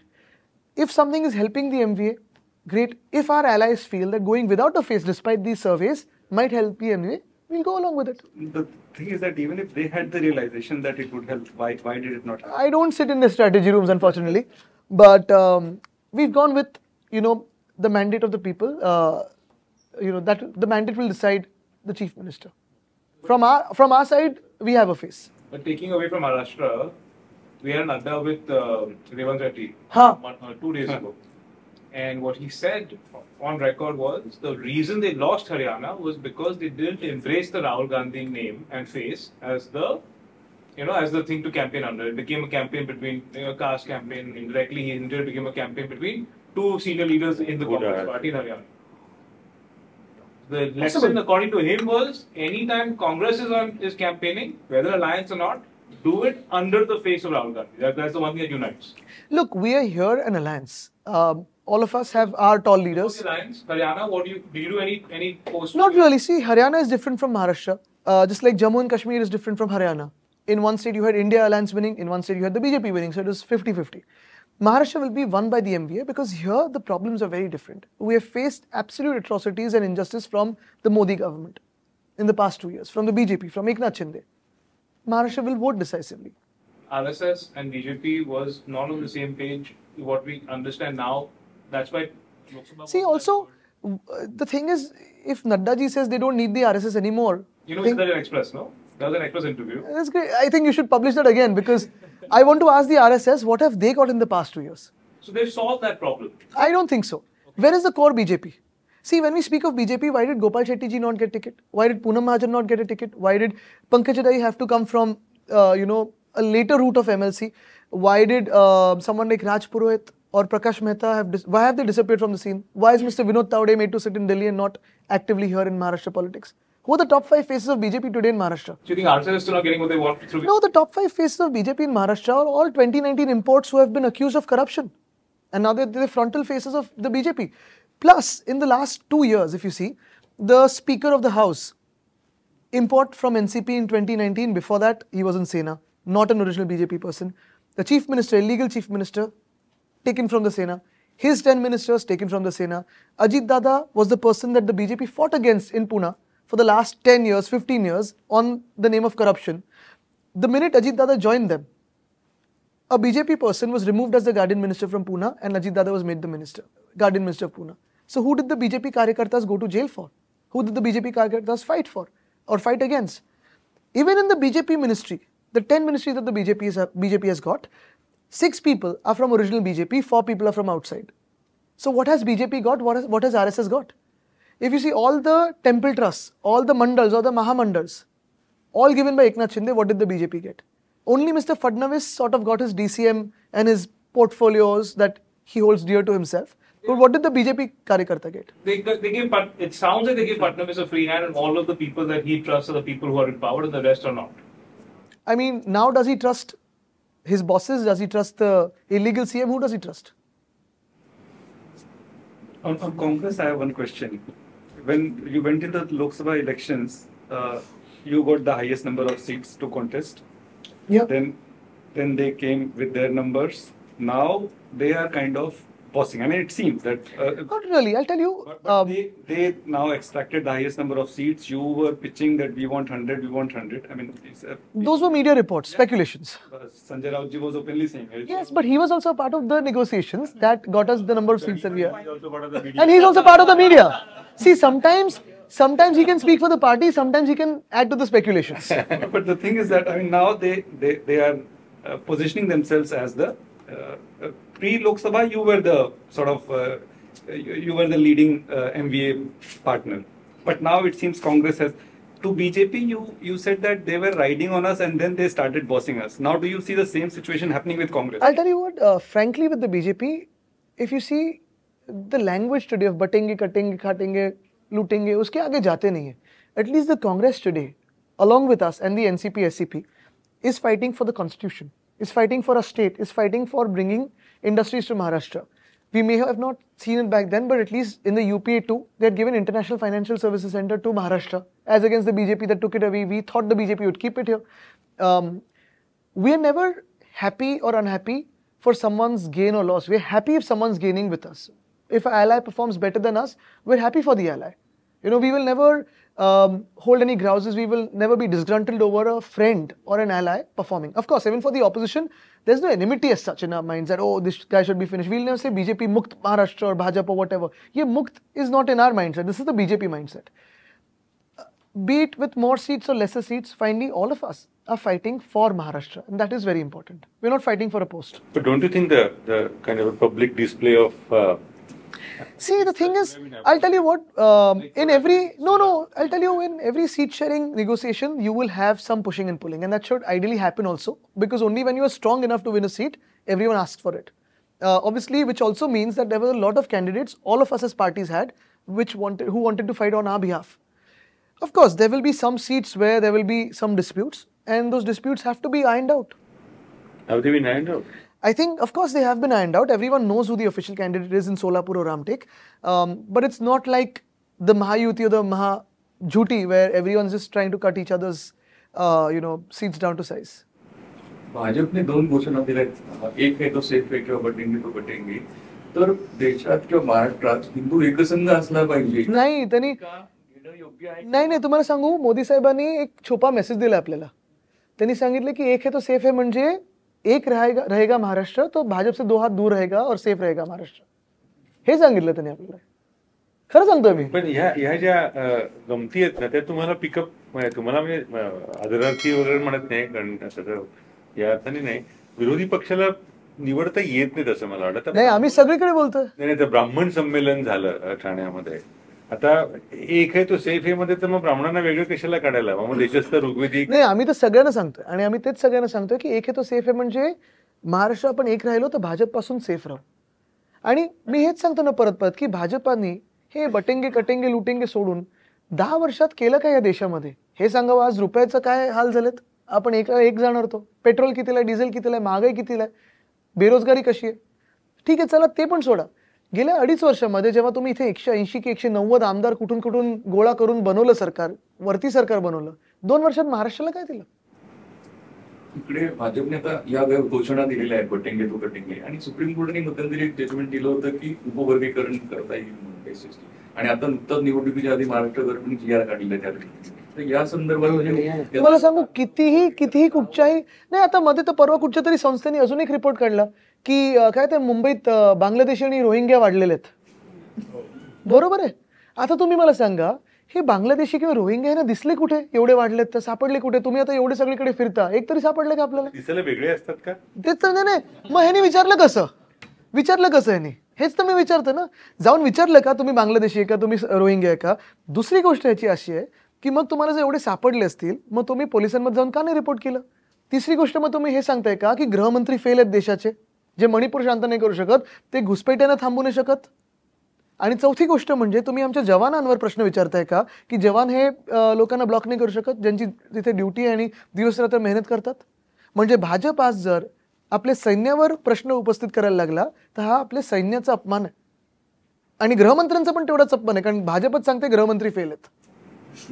शेवटचा मुद्दा एक आवडीचा शिवसेनेचा आणि मागे वळून बघताना असं वाटतं का की तो मेट्रोचा जो वाद झाला आणि ती आरेची कापाकापी झाली त्याच्यात मागे आमच्या लोकसंवाद आहे तर ते टाळायला हवं होतं, कारण मेट्रोचा प्रकल्प बिलकुल नाही. तुम्हाला सांगू, मेट्रोचा प्रकल्प हा 1 मिनिट सुद्धा थांबला नव्हता. चांगलं झालं आपण हे विचारलं, कारण मेट्रोचा प्रकल्प, मेट्रो 2A 2B 3 कुठचेही प्रकल्प 1 मिनिट सुद्धा थांबले नव्हते. कोविडच्या काळात देखील मेट्रोची कामं सुरू होती, आम्ही पण जाऊन पाहणी करायचो. थांबवलं होतं ते आणि हलवलं होतं ते आम्ही ते तिकडची आरेची कार डेपो. बरं, ती कार डेपो जेव्हा कांजूरमार्गला नेली, 50% ज्याचं त्याच्यात इन्व्हेस्टमेंट आहे गव्हर्नमेंट ऑफ इंडियाचं, त्याच गव्हर्नमेंट ऑफ इंडियाने, केंद्र सरकारने लिटिगेशन निर्माण केलं. आत्ता बरोबर अदानीला ती जागा दिल्यानंतर ते लिटिगेशन गायब झालं, मागे घेतलं की आता सॉल्ट पॅनच नाहीये. म्हणजे तिथे अदानीचा बोर्ड लागल्यानंतर मिठा घरातलं मीठच निघून गेलं, घरांसाठी मीठ काढून टाकलं.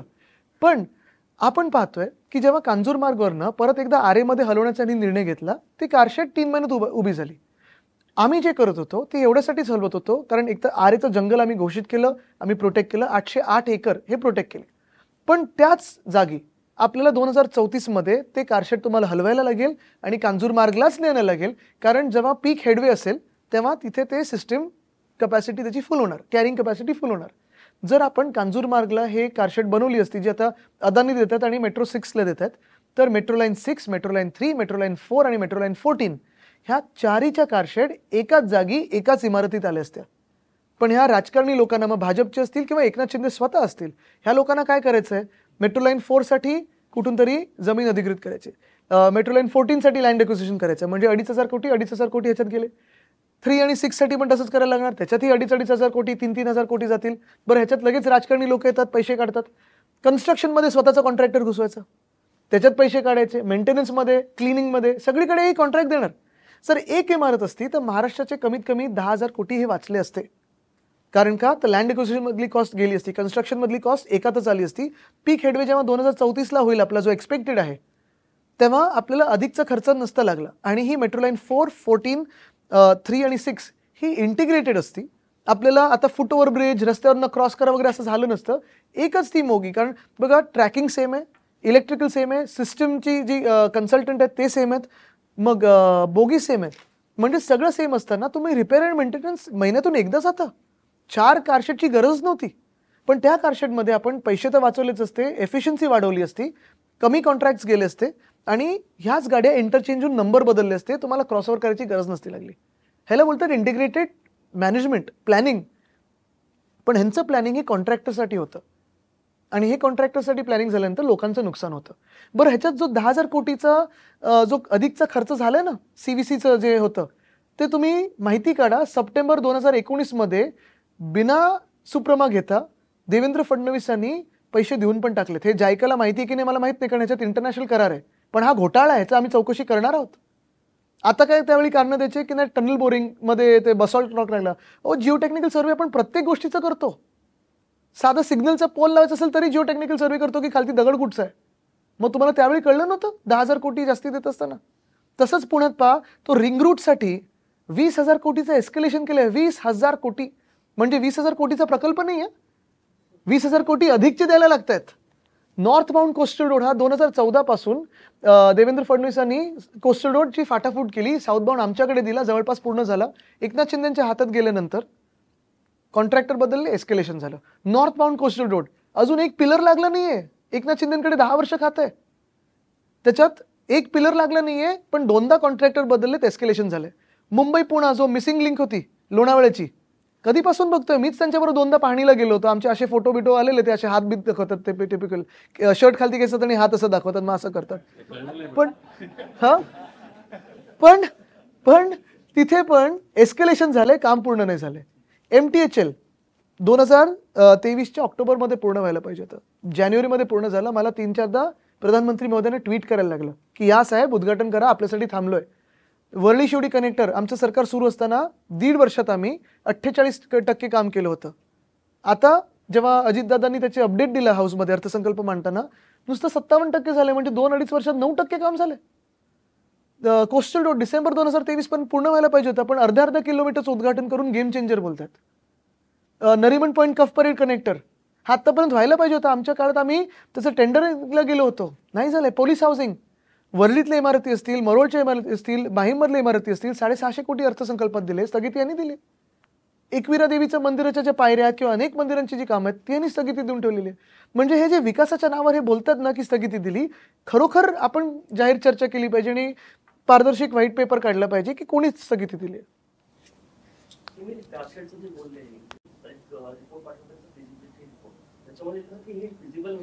दुसरा रिपोर्ट आपण पाहत येते, कारण पहिला रिपोर्ट ज्या अधिकाऱ्यांनी बनवला होता,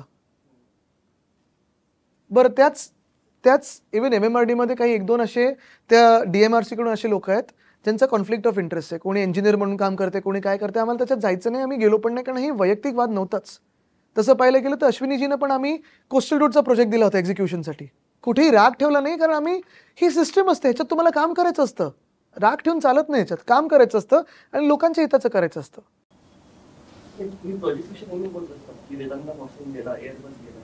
पण त्याच्यामध्ये गोष्टी अशा होतात ड्रग पार्कचं पण की वेदांत फाउंडेशनच्या केसमध्ये सब कमिटीचा अप्रुव्हल्स नव्हता. एक मिनिटं, असं नसतं ते. बेसिकली पहिलं कसं होतं की सब कमिटीकडे हे सगळा प्रस्ताव जेव्हा येतो तेव्हा ते अप्रुव्हल होतं. पण अनेकदा आपण पाहिलेलं आहे की हे सगळे उद्योग जे असतात ते पहिले कन्सल्टंट नेमतात, त्याच्यानंतर ती जागा पूर्ण करतात आणि सब कमिटी जी असेल, जी कुठची सब कमिटी असेल, म्हणजे ही MIDCची असेल की कुठची असेल, तळेगावमध्ये एकदा जागा दिल्यानंतर मग एकनाथ शिंदेंनी किंवा देवेंद्र फडणवीसांनी आम्हाला का सांगितलं की झालं, त्यांनी का नाही सब कमिटी बसवली? त्यांचं सरकार आल्यानंतर पण 4 महिने झाले होते ना. मेडिकल डिव्हाइस पार्क किंवा बल्क ड्रग पार्क हा केंद्र शासनाचा सबसिडीचा प्रोजेक्ट होता. प्रस्ताव आपण पाठवलेला, पण केंद्र शासनाने ते मान्यता करायला पाहिजे. तुम्हाला अजूनही जर मी तो इंडस्ट्रीज डिपार्टमेंटचा MIDCचा प्रस्ताव जर पाठवला ना, तर आपण 100% डोळे बंद करून त्याच्यावर सांगाल तिन्हीच्या तिन्ही पार्क महाराष्ट्रात द्या.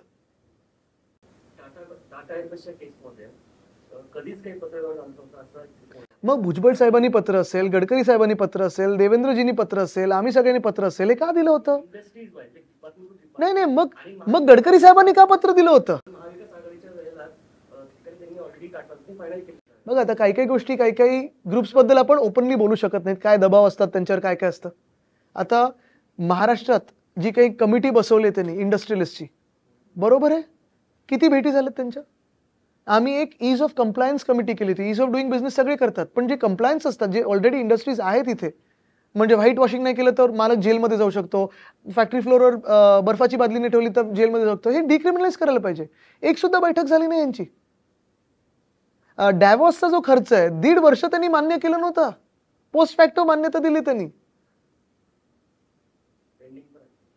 एक्झॅक्टली ना, म्हणजे ह्या गोष्टी महत्वाच्या आहेत.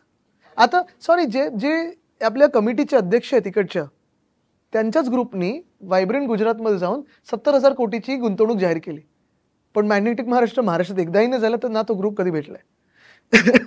आदित्यजी, तुम्ही महाराष्ट्रभर दौरे करत असतात, पण तुम्ही स्वतः एक उमेदवार आहात वरळी विधानसभेतून आणि यंदा वरळीत तिरंगी लढत होत आहे. नाही, 10 उमेदवार आहेत. मुख्य पक्षांची तिरंगी लढत मी सगळ्यांना महत्वाचं मानतो. दशरंगी म्हणायला पाहिजे. हा तुमचं मतदार आहे आणि हा मतदार आहे.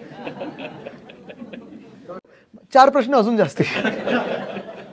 तर वरळीतल्या लढाईकडे तुम्ही कसं पाहताय? आणि जे प्रमुख पक्षांचे उमेदवार आहेत ते असेही आरोप करतात की वरळीत कामं झाली नाहीत वगैरे. बघा, एक पक्ष आहे, जसं मी सांगितलं, गुजरात हिताबद्दल बोलत आहे. निवडणुकीच्या 3 महिने आधी उठतात, तोडफोड करतात, मारहाण करतात, सेटलमेंट करून कोणाच्या तरी वतीने निवडणूक लढतात. आता गुजरातच्या वतीने लढतात. दुसरे जे असे आहेत त्यांच्याकडे मी जास्ती महत्त्व देत नाही, कारण ते एका पक्षातून फुटलेल्या, चोरी केलेल्या पक्षात गेलेले आहेत. माझं एवढंच मत आहे की टाइमपास करू नये.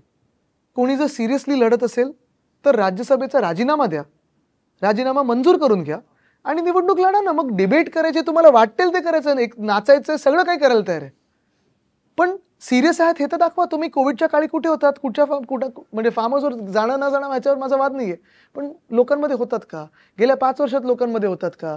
आम्ही जेव्हा तुम्हाला 2दा नाकारलं राज्यसभा, तेव्हा तुम्ही मग विरोधात, त्यावेळी तुमच्या मनात आलं का? मला खोलात जायचंच नाही. मला एवढंच सांगायचं आहे की जर कोणी सिरियस असेल तर राज्यसभेचा राजीनामा द्या आणि उतरा ना उमेदवार म्हणून. मग भले मग तुमचा पक्ष परत जमलं तर तुम्हाला राज्यसभा देईलच. ह्याला जोडून एक प्रश्न होता की आता निवडणुकीच्या निमित्ताने आम्ही वरळीतही काही स्थानिक नागरिकांशी संवाद साधला, तेव्हा त्यांचे प्रश्न मांडताना त्यांनी अशी एक भावना व्यक्त केली की स्थानिक आमदार हवा, हा मुद्दा त्यांच्यावर उपस्थित करण्यात आला. वाराणसीत प्रधानमंत्री कुठून आहेत? नाही, तुम्ही आता विद्यमान आमदार म्हणून वरळीकरांना नाही, मी विचारते वाराणसीतले प्रधानमंत्री कुठचे आहेत? मी लोकसभेचं बोलतोय. प्रधानमंत्री पद महत्वाचं आहे की विधानसभेचा आमदार महत्वाचं आहे? सगळेच महत्वाचे आहेत. बघा, मी तर तिथे असतो. ती मुंबई आपली, मी तसं महाराष्ट्र आपलं. आणि खरं तर आपण पाहिलं गेलं तर मुंबई ही महाराष्ट्राची राजधानी आहे आणि जी अदानी राष्ट्र व्हायला चाललेली आहे, जे भाजप करते, जे आम्ही रोखतोय.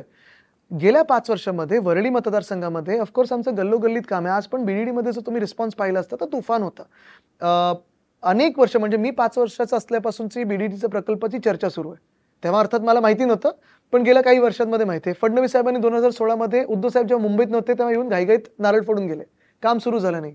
21 मध्ये जेव्हा आम्ही काम सुरू केलं, आत्ता या 3 वर्षामध्ये 4 वर्षामध्ये टॉवर पहिला उभा राहिलाय. फेज 1 सुरू झालाय. 160 स्क्वेअर फुटाची घरं आता 500 स्क्वेअर फूट मिळणार आहेत. अम्युनिटीज मिळत आहेत. तो प्रोजेक्ट हा डोळ्यादेखत बनत आहे. दुसरी गोष्ट म्हणजे अनेक स्लम्स अशा आहेत ज्या 17-18 वर्ष रखडल्या होत्या. जिजामाता नगर असेल, मरियम्मा नगर असेल, व्हीपी नगर असेल, मग जनता कॉलनी असेल, 199 वॉर्डमध्ये अनेक स्लम्स ज्यांना आता घरं मिळाले आहेत, चाव्या मिळालेल्या आहेत. शिवाजी नगर असेल, तिथे की टू की डेव्हलपमेंट सुरू झालं. म्हणजे घरांचं हे जे काही कन्स्ट्रक्शन होतं स्लम रिहॅबिलिटेशनचं, ते सुरू झालं. त्यांना त्यांच्या हक्काची घरं मिळणार आहेत. प्लस तुम्ही बघाल तर जीके मार्ग वगैरे अनेक चाळी अशा आहेत ज्या 100 वर्षापूर्वीच्या आहेत. आम्ही रिपेअरचे फंड देत असतो, म्हणजे आम्ही आमदार आहोत, ते इथे खासदार पण आहेत, पण रिपेअर किती वर्ष करायचं? सगळ्यांना आता विकास पाहिजे, सगळ्यांची फॅमिलीज वाढलेल्या आहेत. ते काम आता आम्ही सगळे एकत्र आणून करत आहोत. तिकडचं रेसकोर्सचं जे आता एकनाथ शिंदेनी त्याचं वाटप करून टाकलेलं आहे त्यांच्या आवडत्या कॉन्ट्रॅक्टरना, ते आम्ही रोखत आहोत. फुटपाथची कामं असतील, ओपन स्पेसची कामं असतील, तर कामं गल्लोगल्लीत झालेत. म्हणून हे जे उत्तर आहे ना ह्यांचं, ते मी 23 तारखेला देईन. सध्या समाज माध्यमावर रील्स असतील किंवा मीम्स असतील ज्याच्या माध्यमातून उपासना अधिक प्रमाणात वाढलेली आहे. मग ते प्रत्येक भाषण असो किंवा कोणतीही बैठक असो, तर याला मावियाकडून काय प्रत्युत्तर देण्यात येत नाहीये असं का? आम्ही मुद्दामून करत नाही, कारण एखादं जी सिच्युएशन असते ती किती गढूळ करायची हे आपण लक्षात घेतलं पाहिजे. म्हणजे बघा, आता जसं मी सांगितलं ना, मध्ये सगळीकडे ते रील्स चालले होते, all eyes on Hindus in Bangladesh. त्याच बांगलादेश बरोबर जयशाह क्रिकेट खेळतात. हे जर पवार साहेबांची BCCI असती तर सगळी भाजप रस्त्यावर असती आणि आम्हाला पण खिचून आणलं, अँटी नॅशनलच्या विरोधात आता आंदोलन करा. तर हे रील्स, बरं आता सगळ्यात वाईट काय झालंय, काही काही लोक पैसे घेऊन रील्स बनवतात आणि इंटरव्ह्यूज करून घेतात. हे सगळ्यात भयानक आहे. आता त्या लोकांना आम्ही ठरवलं की ह्या विधानसभेत इंटरव्ह्यू द्यायचेच नाहीत. 40-40 लाख एखाद्या इंटरव्ह्यूसाठी, एकदम म्हणजे इंटरव्ह्यू तुम्ही कधी कोणाचा अशा व्यक्तीचं घेणार नाही की खोटं बोलतो त्या माणूस. पण ह्या ज्या काही गोष्टी आहेत ना, त्या गोष्टींपासून आपण 2 हात दूर राहिलेलं महत्त्वाचं आहे. कारण एक तर आपण गढूळ करू शकतो किंवा त्याला आपण काहीतरी कॉन्ट्रीब्यूट करून पॉझिटिव्ह करू शकतो. आपण पॉझिटिव्ह कसं करायचं, तर आपण चांगल्या गोष्टी जे करतो ते टाका. घराणं हे अनेक वर्ष महाराष्ट्राच्या राजकारणात आहे. बाळासाहेबांनी कधी निवडणूक लढवली नाही, उद्धवजींनी सुद्धा लढवली नाही. फक्त ते मुख्यमंत्री झाल्यानंतर विधानपरिषद झाले. राज ठाकरेंनी लढली नाही. पण तुम्ही असतील, आता अमित ठाकरे आहेत, तर असं हळूहळू आता म्हणजे संसदीय राजकारणातून आपण राजकारण करावं असं वाटायला लागलं. कारण आणखी काही तुम्हाला सांगू, माझी ही नेहमीच आवड राहिलेली आहे. म्हणजे लहानपणी पण मी जेव्हापासून ते लोकसभा आणि राज्यसभा टीव्ही यायला लागलं, दिवसभर ते बघायचो. मग अनेकदा लोकसभेत राज्यसभेत जाऊन नाही, पण तेव्हा गिरीची खरोखर सुषमाजी, राजनाथजी, सीताराम येचुरीजी वगैरे सगळ्या बाजूनी असायचे. प्रणबदा असायचे, चिदंबरमजी असायचे. पण आता जाऊ दे, आता नाही तर आपल्याला परत त्या कठड्यात उभ्या करतील आपल्याला. पण महत्त्वाची गोष्ट ही की मला ती आवड होती. मग तिथे जाऊन पण मी पाहायचो, बजेट अनेकदा पाहिलंय, महाराष्ट्राच्या विधानसभेचं बजेट पाहिलंय. ती आवड मला नेहमीच होती. तर मला पर्सनली वाटलं की मी कॉन्ट्रीब्यूट कसं करू शकतो, तर तिथे आत जाऊन करू शकतो. म्हणजे तुम्हाला अन्य एक मंडळी पण येतील का राजकारणात, म्हणजे संसदीय राजकारणात ठाकरे घराण्यातली, आणि तुम्हाला दिल्लीचं राजकारण करायला आवडेल? मी घराण्यातलं बघा, मी दोन्ही राजकारण हे फायनली राजकारण आहे, एक देश पातळीचं राजकारण आहे. कधी ना कधीतरी अर्थात तिथे काम करायला आवडेल. पण आत्ता जो माझा महाराष्ट्र अन्याय सहन करत आहे, तो अन्याय मोडून काढायला मला इथेच काम करणं गरजेचं आहे. बरं झालं असतं ना, रिमोटच हातात आहे आणि सरकारी नाही, ते आहे. पण तुम्ही फायनली ऑन ग्राउंड पण काम करू शकता ना. माझ्या आजोबांसारखं मी कधीच होऊ शकणार नाही. तशी व्यक्ती हजारो वर्षामधून एकदा येते. पण जेव्हा एक रिमोट कंट्रोल असतो, आणि दुसरं म्हणजे मुख्यमंत्री म्हणून उद्धव साहेबांनी जे काम केलं कोविडच्या काळात असेल किंवा इतर काळात असेल, दिसले, जगाने कौतुक केलं. हा, पुढे हा ठीक आहे. आम्ही त्याचं एकच मला प्रतीक नेहमी इंटरेस्टिंग वाटतं हल्लीच्या काळामध्ये, शिवसेना ग्लोबल वॉर्मिंगवर चर्चा करते. हो, पण आता तुम्ही माझ्या आजोबांना ओळखायचे आहात, ते पण पर्यावरणवादी होतेच. म्हणजे मला वाटतं नानी कृपानीजींचं पुस्तक आहे, त्याच्यात पण त्यांनी सांगितलंय की मुंबई पुणे एक्सप्रेसवे जे माझ्या आजोबांचं स्वप्न होतं आणि काम सुरू केलं, तेव्हा पण त्यांनी एका जागी बोलवलं आणि तो रस्ता रिरूट करून घेतला, कारण तिथे एक जंगल आणि काही झाडं वगैरे वाचवली. असं पण आहे उदाहरण. तर आणि ग्लोबल वॉर्मिंग हे आपल्या जीवनाशी जोडलेलं आहे. दिल्लीची शाळा आज बंद आहेत प्रदूषणामुळे. तेलंगणामध्ये हीटवेव्हमुळे शाळा बंद होत आहेत. महाराष्ट्रात आपल्याला माहिती आहे, आता आम्हीच प्रचार करत असताना मुंबई कधी 40च्या पार जायची नाही, 42वर गेली आहे. म्हणजे महाविकास आघाडी तर गेलीच, पण तापमान पण गेलं. तर नाही, खळखटाक ते ग्लोबल वॉर्मिंग मोठा प्रवास आहे. आदित्यजी एक असा प्रश्न नाही, हे ना शेवटचा प्रश्न दिला, हे लक्षात ठेवा फक्त. आणि एक नंबर आदित्यजी असा प्रश्न विचारायचा की युवासेनेच्या माध्यमातून तुम्ही गेली 10 वर्ष शिक्षण क्षेत्रात 14 ते 14 वर्ष शिक्षण क्षेत्रात काम करत आहात आणि 2024 हे वर्ष बघितलं तर शैक्षणिक दृष्ट्या खूप वेगवेगळ्या घटना घडल्या. मग एमपीएससीचा मुद्दा असेल, युपीएससीचं ते प्रकरण असेल, नीटचा मुद्दा असेल, हे तहसीलदारची पदांचं पण 200 मार्काला 225 मार्क मिळाले. सगळे मुद्दे असतील. तलाठी भरती. तुम्ही पर्यावरण आणि पर्यटन मंत्री म्हणून कारभार पाहिलाय. तर 23 तारखेनंतर मुख्यमंत्री उपमुख्यमंत्री पदाची रस्तिकेस सुरू होईल, पण त्या पलीकडे जाऊन विद्यार्थ्यांना तुम्ही हा वर्डी मतदारसंघासाठी विचारताय की नाही? बघा, तुम्हाला खरं सांगू, हे सगळं जे आहे ना, अनेक लोक जेव्हा असे वारे वाहू लागतात, आकडे दिसायला लागतात, तेव्हा मनात स्वप्न घेऊन येतात की आता मी मुख्यमंत्रीच बनणार किंवा हाच मंत्री बनणार. तुम्हाला शिक्षण मंत्री म्हणून नाही, तुम्हाला खरं सांगू, मी या खात्यांचं किंवा मंत्रिपदाचं डिस्ट्रॅक्शन बिलकुल मनात ठेवत नाही. अजूनही 145चा आकडा आम्हाला क्रॉस करायचा आहे महाविकास आघाडी म्हणून. तो मतदानाच्या दिवशी होणार आहे. त्याच्या आधी मी कुठचंही डिस्ट्रॅक्शन नाही, त्याच्यानंतरही नाही. 145 नाही, जास्तीच मिळणार. महाविकास आघाडीला सरकार बहुमताचं येणार आणि सेफ बहुमत मिळेल. भाजप तोडू नाही शकणार. पण काय असतं, मी अनेक लोकांना हे सांगतो की ही सगळी डिस्ट्रॅक्शन्स असतात आणि हे आपल्याला चुकीच्या दिशेने नेतात. मग ते मनात बसतं की मला बनायचंच आहे. अनेक लोकांनी पक्ष बदलले, गद्दारी केली, सगळं काही झालं, पण मिळत नाही. मनात नाही ठेवलं तर देव देतो, जनता देते. पण त्याच हेतूने जर तुम्ही काम केलं तर नाही होत कधी. पणजुमांना आवडलं नसतं देव देतो हा नाही, ते कधी नास्तिक नव्हते. प्रबोधनकार नास्तिक चळवळीचे आधार नाही, त्यांनी हे आपली नवरात्र तर मुंबईत त्यांनी प्रथा सुरू केली. पण ते सार्वजनिक गणपतीला त्यांनी विरोध केला. ठीक आहे. ते एक प्रश्न विचारत 2019 मध्ये तुम्ही आला, तुम्ही वरळीचे आहेत का? मग शेवटचा प्रश्न नाही मग विचारा, तिथे पण हेच आहे. पण दुसरा एक आमचा प्रश्न तो एक सोडत आहे, ठाण्यामध्ये तुम्ही आला नाही? मी आधी आलेलो. आता काय झालं, आता उद्या उद्धव साहेब आहेत. जिथे उद्धव साहेब नाही जातात तिथे मी जातो, जिथे मी जातो तिथे ते नाही जातात, कारण आम्हाला सगळीकडे जायचं तर त्याच्यासाठी. 2019 तुम्ही आणि त्यांनी चॅलेंज एक्सेप्ट नाही केलं. जर सांगितलं असतं की आदित्य माझ्या विरुद्ध लढ, तर मी लढलो असतो. 2019 साली तुम्ही आला तेव्हा आम्ही तुम्हाला विचारलं होतं कधी 2004 हात कधी होणार तुमचे, तेव्हा तुम्ही बोलला आता वेळ नाही. झालं ना, काँग्रेस एनसीपी अजून. बघा, ह्याच कारणासाठी मी वन नेशन वन पोलला सपोर्ट नाही करत, कारण घरी एक कारण सांगू शकतो की इलेक्शन आलंय.